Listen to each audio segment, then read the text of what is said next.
இந்தியாவின் முக்கிய அடையாளங்களில் ஒருவராக பார்க்கப்படும் ஜோஹோ நிறுவனர் ஸ்ரீதர் வேம்பு வெளிப்படையாக தமிழக அரசியல் நிலவரம் குறித்து தெரிவித்த கருத்துக்கள் தற்போது நாடு முழுவதும் விவாதத்தை உண்டாக்க அந்த செய்தி பிரதமரின் கவனம் வரை சென்றிருக்கிறதா? ஸ்ரீதர் வேம்பு அவரது டுவிட்டர் பக்கத்தில் தமிழகத்தில் மத்தியிலே நரேந்திர மோடி தலைமையிலான பாரதிய ஜனதா பார்ட்டி ஆட்சியில் இருப்பதையே இங்குள்ள பெரும்பாலான கட்சிகள் தொடர்ந்து ஒரு அரசியல் ஆயுதமாக பயன்படுத்தி வருகின்றன.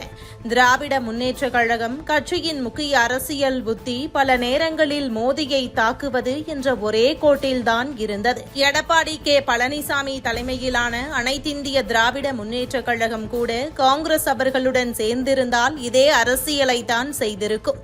தமிழில் இதற்கு ஒரு சரியான சொல் இருக்கிறது, பூச்சாண்டி காட்டுதல்.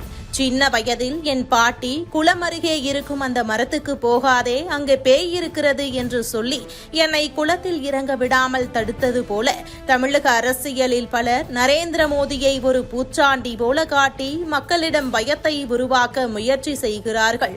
ஆனால் யாராவது தமிழகத்தில் பாஜக வரக்கூடாது என்று சொன்னால் அதன் உண்மையான அர்த்தம் பல நேரங்களில் எங்கள் வசதியான இரு கட்சி அரசியலுக்கு போட்டி வரக்கூடாது என்பதுதான். அது எந்த பெரிய கொள்கை அரசியலும் அல்ல. ஆந்திர பிரதேஷ் மற்றும் புதுச்சேரி போன்ற இடங்களில் பாரதிய ஜனதா பார்ட்டி கூட்டணியில் இருந்து ஆட்சி அமைப்பதில் எந்த பிரச்சனையும் இல்லை. அந்த மாநிலங்கள் வளர்ச்சி பாதையில் சென்று கொண்டிருக்கின்றன.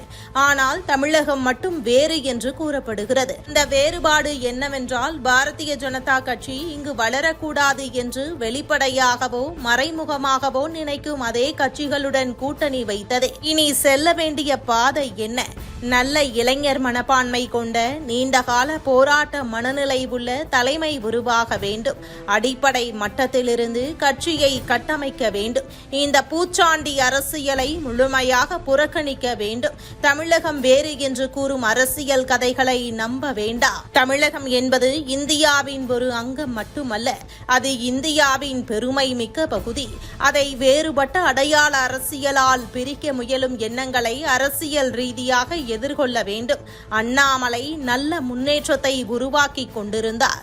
ஆனால் அவருக்கு இன்னும் அதிகமான கால அவகாசம் தேவைப்பட்டது. அவர் ஒரு உண்மையான அரசியல் இயக்கத்தை உருவாக்க முயன்றார்.